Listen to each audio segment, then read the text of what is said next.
Será el domingo 13 de agosto cuando los mendocinos, en conjunto con todos los argentinos, volvamos a las urnas. Es que las primarias abiertas, simultáneas y obligatorias definirán a los candidatos que cada una de las fuerzas pretende ubicar para quedarse con la presidencia de la nación. El próximo domingo 13 de agosto se realizarán las elecciones PASO generales en toda la provincia. Pero, ¿qué se vota? Sí, las PASO de presidenciales y eso, sí. Ni idea, porque ya no hay a quién creerle realmente. Sí, para presidente y para gobernador. En esta oportunidad serán 4 las categorías a elegir y, a diferencia de los primeros actos electorales de este año, en Mendoza se vuelve a votar con la boleta tradicional. Hay 28 fórmulas oficializadas de precandidatos a presidentes y vice, legisladores nacionales y dirigentes del Parlasur, provincial y nacional. Vamos a tener esas 4 secciones que respondan a esas 4 categorías. Todas van a estar divididas con la línea negra, líneas negras intercaladas para uno poder doblarla y cortarla si lo desea. Al tratarse de las elecciones primarias, las boletas serán muchas, por lo que el escrutinio será más lento y los resultados tardarán en saberse. La estimación que nos han dicho en Buenos Aires, siempre se dice a las 21 horas, se darían los primeros resultados, pero recordemos que los resultados no lo da la justicia electoral, sino que la autoridad de mesa hace el escrutinio provisorio, esto también es importante aclararlo, y confecciona, entre otra documentación, el telegrama que le entrega a la gente del correo que está en la misma escuela. Y es el correo el que lo comunica a la Dirección Nacional Electoral y allí es donde aparecen los resultados. Las promesas de campaña ya están sobre la mesa. Ahora solo resta ver cómo será la participación ciudadana, teniendo en cuenta que en los comicios a gobernador el nivel de ausentismo fue alto. ¿Ya tenés definido el voto o todavía no? Más o menos, sí. ¿Padre e hijo? Sí. ¿Hablan del tema del voto? ¿Se charlan en la mesa? Hablando hace rato, sí. Estamos hablando, ¿ah? ¿Qué le dice el papá? ¿Qué consejo le da? Mirar bien qué ofrecen, o sea, qué es lo que se va a mejorar. ¿Tiene definido entonces ese voto? Y sí, lo voy a tener definido, pero... Al menos peor. Pero para peor o para mejor, no sé, medio difícil. Yo quiero el que mejor, pero no. ¿Todavía no lo ha pensado bien? No. ¿Todavía no lo encuentra? ¿Ya tenés el voto definido? Sí, hace rato. Decididísima. Sí. Qué bien. ¿En tu caso sabés qué se vota? No, toda la semana cambio de candidato, o sea... Todavía no sabes, estás con uno y después pasas a otro. Sí, no, estoy indeciso, porque no confío mucho en ninguno, así que...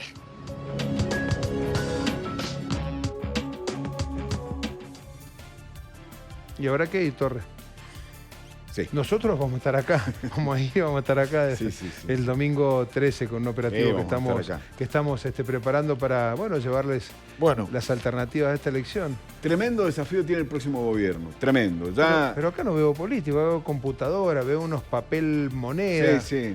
La política tiene que ver absolutamente con todo, porque si tenés un buen control de la política, podés manejar las variables económicas, podés dar cierto grado de previsibilidad, cierto grado de confianza y de garantías, que es lo que hace mucho no tiene un gobierno argentino. Lo pudo haber tenido al comienzo, al arranque de su gestión, pero rápidamente esto del poder político y la legitimidad se le fue diluyendo entre las manos. Decíamos al comienzo del noticiero que la previsibilidad y la estabilidad, por sobre todas las cosas, de la economía es lo que se ha transformado prácticamente en uno de los objetivos a cumplir por quien gane las próximas elecciones, ya sea el actual oficialismo, lo has escuchado a Massa decir, voy a ser el presidente que elimine o termine con la inflación. Muchos se preguntan, ¿por qué no lo hace ahora? Porque no hay poder político para hacerlo ahora, más allá de si tiene o no el programa más eficaz y adecuado. Y la oposición se está preparando para eso.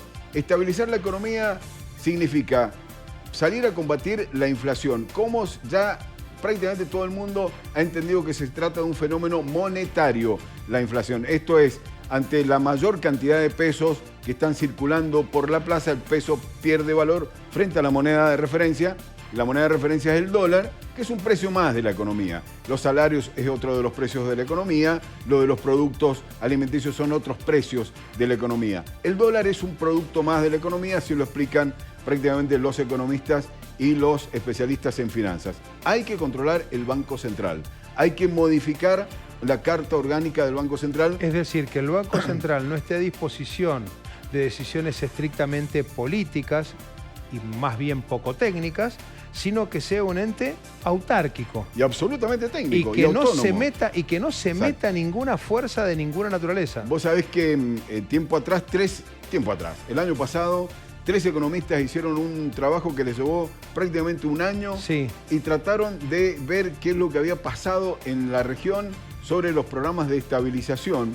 Y bueno, dividieron un poco las aguas entre aquellos países que lograron estabilizar la economía. Hubo una experiencia en Argentina, hubo 2 de los últimos años, del año 70 hasta la actualidad, que fueron exitosos. El Plan Austral durante algún tiempo y la convertibilidad durante 5 años de Carlos Saúl Menem y Domingo Cavallo. Fueron programas exitosos de estabilización de la economía con prácticamente 0 inflación. Marci, ¿por qué después todo se desmorona? Porque dicen los especialistas. Pero se cae así, sí.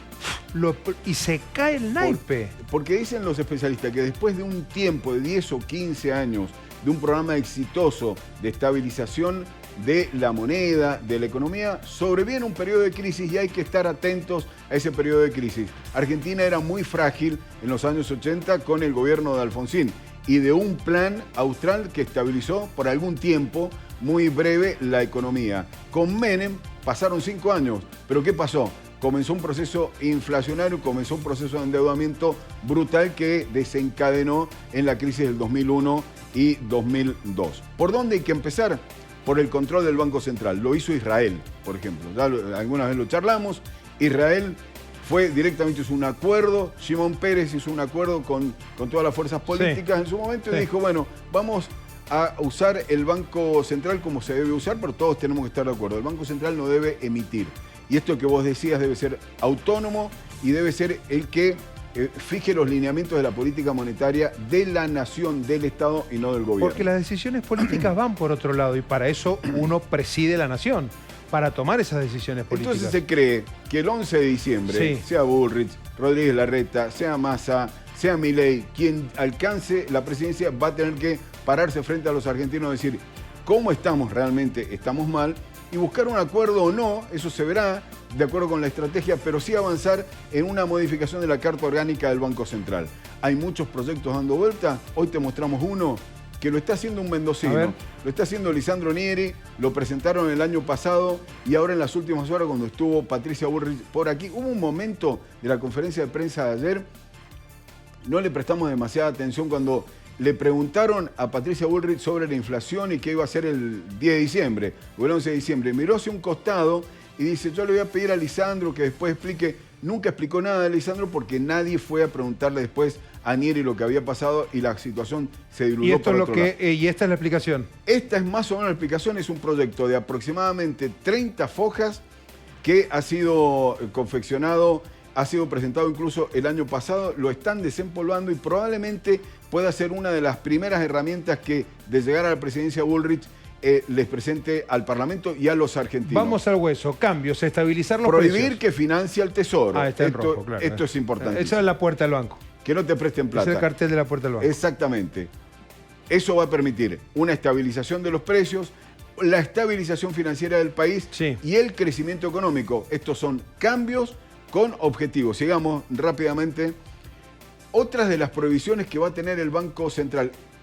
Todo esto lo está haciendo hoy el Banco Central. Entonces, cuando hablamos de prohibiciones, es que no va a poder asistir al Estado, ni siquiera al nacional, ni al provincial, ni al municipal. Hoy lo está haciendo, ya vamos a ver cómo. Ser garantía del Estado. El Banco Central no tiene que garantizar absolutamente nada al gobierno argentino. No tiene que salir a garantizarle la adquisición de deuda en el exterior. Debe ser lo suficientemente sólido el Estado como para que el Banco Central respaldar ponga las decisiones del Estado argentino. Las reservas, que es lo que tiene Argentina. Hoy tenemos 10.000 millones de dólares de reservas negativas. Tampoco va a poder adquirir el Banco Central las acciones, letras y títulos del Estado. Cuando el Estado se endeuda, Los papelitos, los papelitos. Préstame 100, vale por 100, me llevo 100. Las letras en dólares que está recibiendo Mendoza por el pago de los efectos de la promoción industrial son letras en dólares y bueno, salen de la emisión del Banco Central. Por eso, desde acá sale el portezuelo del viento, tan mentado este. Sí, que por otra parte, viste que enviaron, creo que enviaron los 129 millones correspondientes a la última lo decíamos cuota. Ayer o antes de ayer. Sí, dale, el viernes vamos. lo enviaron. ¿Qué pasó en el 2006? En el proyecto de Nieri, que es el que ha tomado Patricia Bullrich, se toma este año como que a partir de ese año comenzó a agudizarse la asistencia del Banco Central al sector público porque no había una ley en ese momento. Que lo prohibiera. Se modificó varias veces la Carta Orgánica del Banco Central que lo impidiera. ¿Y cómo? A través de emisión, que fue la causa de la inflación. Sí. El Banco Central le dio a la famosa maquinita para fabricar papeles. Sigamos. En la próxima placa. Y a partir del 2006 aparecieron los gobiernos que más asistencia recibieron del Banco Central o que más acudieron al Banco Central para pedir ayuda. El gobierno de Kirchner, entre el 2003 y el 2007, fue el que los mejores de toda esta lista. Solamente recibió 15.000 millones de dólares de asistencia en un momento en donde hubo 3 años de crecimiento en la Argentina. Esto también no se explica mucho. Hubo 3 años de crecimiento, viento de cola, ingresó. La balanza comercial fue favorable, es decir, se exportó mucho más de lo que se importó. Sí, pero al margen de eso fue el que menos plata le pidió. Sí, en un momento en donde quizás no habría que pedirle. Particular. Comenzó Cristina en su primera gestión, 35.000, ya duplicó aquello, 35.945 millones. Acá comenzó el déficit fuerte del Estado y el gasto público. Siguió Cristina con su segunda gestión, fíjate vos a cuánto se fue. Esto explica el endeudamiento que después tuvo que tomar Macri, que así todo, más los 44.000 millones de dólares que recibió el Fondo Monetario Internacional, el Banco Central lo asistió con 30.200 millones casi de dólares. Y Alberto Fernández lleva 67.000 millones de dólares en asistencia. Creo que tenemos una más. En 10 años, el Banco Central emitió 200.000 millones de dólares para asistir al Estado en adelantos del Tesoro, que fue a través de la autorización de la maquinita. Esto explicó la inflación, el proceso inflacionario. Y a través del pago de deuda con reservas, que ya no hay más reservas. Cuando el otro día Sergio Massa decía, el lunes, no vamos a pagar la deuda con reservas porque directamente no hay reservas. Se le ha pedido un préstamo a China con yuanes y a la Cámara de Fomento Sudamericana que también nos ha prestado dinero. No hay más reservas para pagar ni deudas, ni adelantos del Tesoro, ni absolutamente nada. Pero en 10 años esto explica un poco la debacle. Casi la mitad de la deuda que tiene la Argentina salió de ahí del Banco Central. Gracias.